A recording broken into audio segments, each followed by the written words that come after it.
I've come up with 3 reasons a Darwin project will be bigger than Fortnite and PUBG. Oh, snap. Here are my 3 reasons that Darwin project will be bigger than Fortnite and PUBG if they support it right. But here are my 3 reasons. Okay, Reason number 1.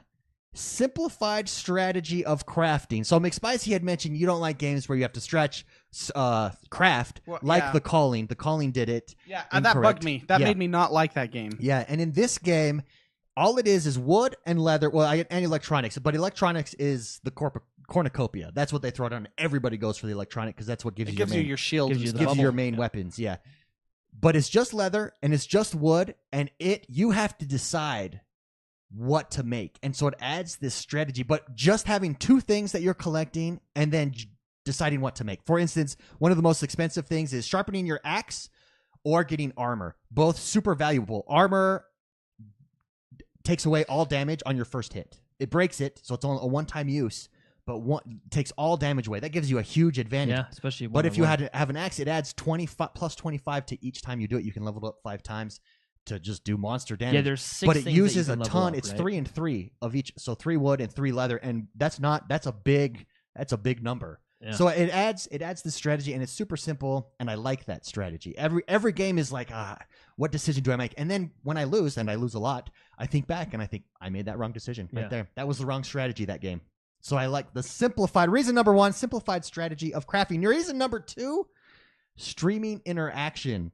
The fact that it's like the Hunger Games. The fact that you can send in first aid kits, energy drinks, warm coffee with chat. Yeah. Yes, if you're streaming it with streamers. Also, as a director, they can vote on what items you drop, where you place things on the map, and what sections you close down on the map. And the director is like the general role in Battlefield 4, right? Where someone's on the toilet on their phone. And just the director is the games maker in Hunger Games. That's what you are. You are playing now. The PC has like full access to this. Are there any limitations on the Xbox? Like for example, when I watch people on the PC as the director, they went in and talked to people. Yeah, you can talk. Xbox. Now the only thing you can't do is just the chat interaction. Correct? Yeah, no. So you can't talk to people yet. That's not yet on the Xbox. That's only on PC right now. It's coming to Xbox. But yeah, so you can talk. So what I've seen people do in streams as director is come in and be like, "Hey, what was the number 1 selling movie in 1984? If you know this, I'll warm you up right now." Yeah. And when the player can't answer, they're like, "Oh, see you later," and they punish them later. Yeah, it's they go to the cool. But that adds this really cool, especially and it's fun to be director, and you get rewarded for being director. So everybody wants to be a director. It's just as fun being director, in my opinion. Yeah. As being a player. So, anyways, this adds to that esport entertainment factor. It's so fun to watch that interaction. How does the director role? I mean, how does it work on? Because I haven't played it on Xbox, the director role yet. How does it work on Xbox since you can't chat? And so you're doing all the same stuff. You just don't have that interaction yet. It's coming. So you can ask them basbaseball trivia from the 50s. So you instead of basically the only thing the Xbox doesn't have is you don't have the interaction with the players. Voice chat, and then the mixer can't actually. Okay, so there's only 2 things not in there yet. Yeah, but everything else else is in there, and it's great. But number 2, streaming interaction. So number 1, simplified strategy of crafting.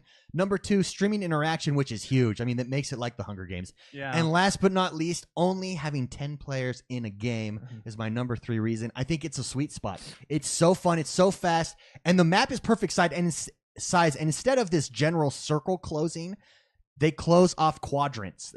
There's a hexagon basically in each of the areas, and they close off different quadrants. Does the director choose which one's closing? So it happens automatically. The crowd. So it happens automatically, and then the director gets 2 that he can close and a nuke. And let me tell you, the nuke. So when it counts down in an area, isn't that District 13? Yeah.